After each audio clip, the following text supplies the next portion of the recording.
for being a part of this. Don't go away. You got to moderate this in a minute. Okay. Thank you so much for being a part of this. Congressman, I appreciate you very much coming down here today, not just being here with us today, but later tonight addressing our Lincoln Reagan Day dinner in Miami-Dade County. So we are grateful to you for coming to South Florida.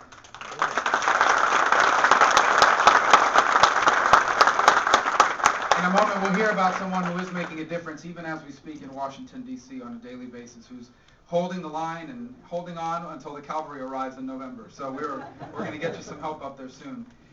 To talk briefly about this election, I know that's why you're all here, and I am grateful you would spend part of your Saturday here. I know a few of you wandered in after going to Cane's Fest down the hallway there. That's good too. I'm glad you're here because of that. But when is Gator Fest? Is there a Gator Fest? All right. Thank you, sir. Thank you very much. Exactly. So I appreciate you all being a part of this. It's pretty simple, and I think sometimes people that cover politics or involved in it try to complicate it, but it really is pretty straightforward. This is the single greatest nation in all of human history. There's never been a society like it in the entire history of mankind. But that didn't happen by accident, and it's not going to continue automatically. It will require us to do things in our generation, just like all the generations before us did, to protect and preserve, everything that makes us exceptional. Now, right now, we face some dramatic risks to our country. There are some national security risks, and we're going to talk about those in the weeks to come. But the economic risks are the ones that I want to focus on today because I think they're the ones that are on everybody's minds. They are the risks of an economy that's not growing and of a debt that we cannot afford to repay. And the combination of those two things threaten to leave us as the first generation of Americans ever on the verge of leaving the next generation worse off. Something that's never happened in our history and cannot and should not happen now. It doesn't need to happen.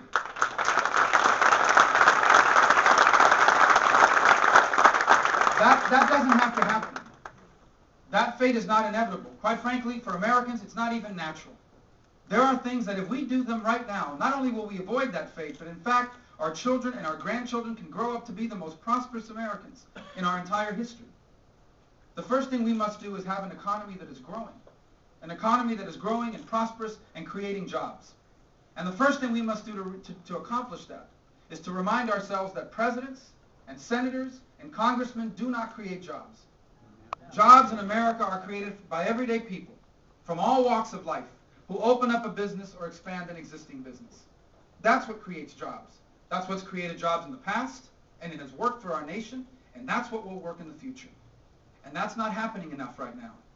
And the reason why it's not happening enough is because of the uncertainty that Washington, D.C., and in particular this Congress, the leadership of this Congress, and this administration, the uncertainty that they are creating in the American economic marketplace. Every time you turn on the news or read a newspaper, all that people read about, all that business people read about is really bad news. Uncertainty. What is the tax code going to be next year? Well, if you leave it up to Nancy Pelosi, Harry Reid, and the president, it's going to be higher. Now they say, well, it's only going to be higher on Americans that make a lot of money. What they're not telling you is that 20 million Americans work for companies, small companies, organized under the S-Corp statutes, small companies whose taxes are about to go up in a dramatic way. In fact, taxes all across the board are going to go up if the 2001 and 2003 tax rates are allowed to expire at the end of this year. And yet that's the direction that the leadership in Washington is trying to take our country. Uncertainty like a health care bill. We call it Obamacare. A bill that will help bankrupt the United States, but worse, it will cost millions of Americans their existing coverage. It will raise rates on millions of other Americans. If you're on Medicare Advantage, you will see significant reductions to the benefits that you're receiving. A bill that creates uncertainty for the private marketplace. Employers that are afraid to hire more people because they don't want to trigger some mandate they can't afford. Other companies that have already made the decision that for them, it is more cost-effective to pay the fine than it is to offer the coverage. That bill needs to be repealed and replaced with common sense ideas.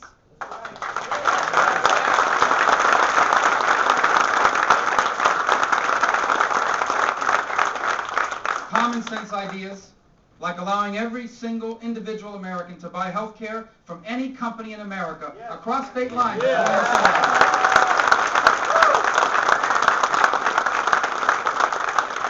Common sense ideas that allow a small business to pool together with another small business and together buy a plan for their employees. Common sense ideas like incentivizing states to finally take on the serious task of tort reform, lawsuit abuse reform.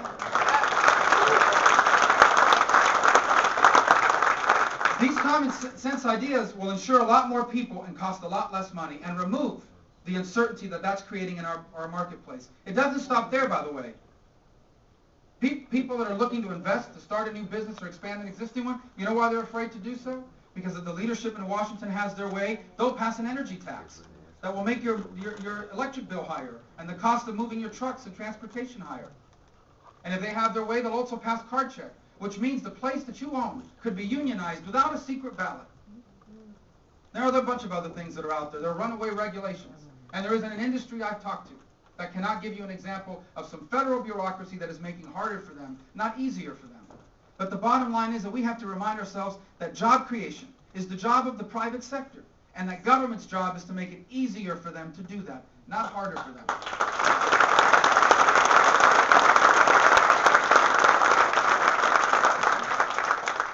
Having a vibrant private market that's creating jobs is the most important thing we can do for our economy. Because when people have an employment that is gainful employment, that is actually paying them their cost of living, then they have the security and the money to buy a house, to take their family on a vacation, helping your tourism industry, to buy durable goods, allowing us to increase consumer spending. These are the things that a healthy economy can do, and they are the things that America has done better than anyone in the world for 230 some odd years. But today we have the most anti-business agenda in the modern history of our country emerging from the people in charge in Washington, D.C. And the only hope we have to reverse course is to send people to Washington that will act as a check and balance on this agenda. Now, a year and a half ago, when I got into this race, trailing by 30 some odd points, the only people that thought I could win lived in my home. 4 of them were under the age of 10. The reason that got me to run was that I looked at the field of people running, and I realized no one else in this race was going to say what I just said. No one else in this race was going to do anything about what I just said. And I could not stand by and watch as my children and their generation were saddled not just with these anti-business proposals that seek to redefine the nature of our economy, but with a debt that our nation cannot afford to repay. A debt that today leaves us on the brink of a Greece-like day of reckoning. A debt that will weaken our country in ways that are unimaginable. Or a road that we're on right now, that soon we will cross a point from which we cannot return. And that's what this election is about at the end of the day. I know that people that like to cover politics or follow it, as I said at the beginning, like to simplify it. And for them, it's going to be a battle between a conservative and a liberal, Republican and a Democrat, and some other thing. But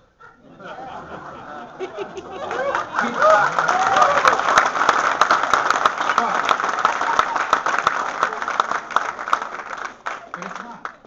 It's much simpler than that. It's pretty straightforward, actually. If you like the direction that America's heading, if you think that Washington, D.C. has it right, if you think that this president and this Congress have the formula for success, if you like the kind of country they're trying to leave your children with, there are 2 other people running for U.S. Senate, you need to vote for one of them. In fact, feel free to split your vote. But what if you don't? What if you realize that there are already too many people in politics that will say or do anything to win an election? And the last thing we need is more people like that in Washington, D.C. What if you realize that our government cannot continue to spend more money than it takes in? What if you understand that jobs are created by job creators, not by politicians, and that the job of government is to make it easier for the job creators to create jobs, not harder? What if you feel passionately about that? And you're sitting back and watching as the single greatest nation on earth is being fundamentally redefined before our very eyes. What if you feel that way? Well, then there's only one person running for the U.S. Senate in Florida that will do anything about it. There's only one person running for the U.S. Senate in Florida that will go to Washington, D.C. and act as a check and balance on that agenda. That's us. That's why I'm running, and that's why I hope they're on.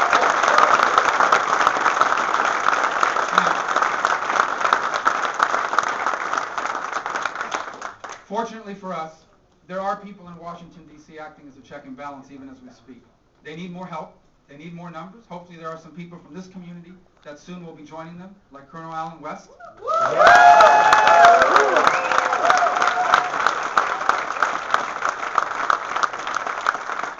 Like a number of the candidates here today who are challengers to Debbie Wasserman Schultz.